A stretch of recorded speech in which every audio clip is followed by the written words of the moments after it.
Hello friends, centre of mass से related ये question देखते हैं। इसमें दिया हुआ है कि 3 मासेस हैं 3, 4 और 5 केजी के, जो कि एक इक्विलेटरल ट्रायंगल के कॉर्नर पर लाई करते हैं और इस इक्विलेटरल के साइड्स का जो डिस्टेंस है वो 1 मीटर है। ठीक, तो यहाँ पे आपको इसका सेंटर ऑफ मास फाइंड करना है। तो हम जानते हैं कि ट्रायंगल क्या होता है, टू डायमेंशनल फिगर है, तो उसके लिए हम एक्स और वाई डायरेक्शन ले लेंगे।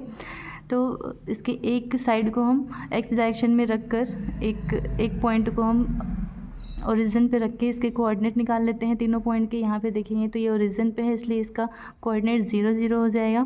और ये पॉइंट बी, जो कि यहाँ से यहाँ तक का डिस्टेंस कितना है 1, तो एक्स यहाँ पे अगर इसको हम माने x1 y1, तो यहाँ पे मान लेते हैं x2 y2। तो यहाँ से यहाँ तक डिस्टेंस आपका कितना है 1 मीटर। तो यहाँ से x2 की वैल्यू क्या हो जाएगी 1 मीटर, और y2 की वैल्यू हमको फाइंड करनी है, तो यहाँ पे y2 की वैल्यू क्या हो जाएगी 0। ठीक, तो यहाँ पे आपको कोऑर्डिनेट क्या मिलेगा, पॉइंट बी का कोऑर्डिनेट 1 और 0 मिलेगा।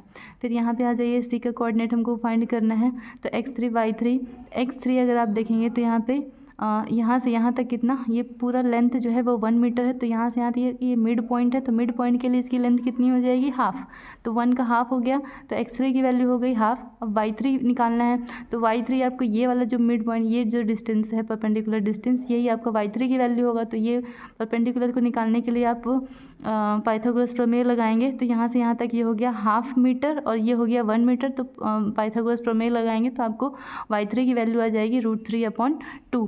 ठीक, तो इस तरह से हमको x3 और y3 की वैल्यू मिल गई। अब ये तीनों पॉइंट कोऑर्डिनेट मिल गए हैं, तो अब सीधा हमको फॉर्मूले में पुट करना है m1 x1 की वैल्यू, m2 x2 की वैल्यू, m3 x3 की वैल्यू, m1 + m2 + m3। यहाँ से आप पुट करेंगे तो आपको ये 3/4 मिलेगा। ऐसे ही y कोऑर्डिनेट निकालना है, तो m1 y1 + m2 y2 + m3 y3 upon में m1 m2 m3 प्लस करेंगे तो ये आपको मिलेगा 5/12। इस तरह से हमको XCM और YCM यानी कि उसके सेंटर ऑफ मास के कोऑर्डिनेट मिलेंगे 3/4 और 5/12।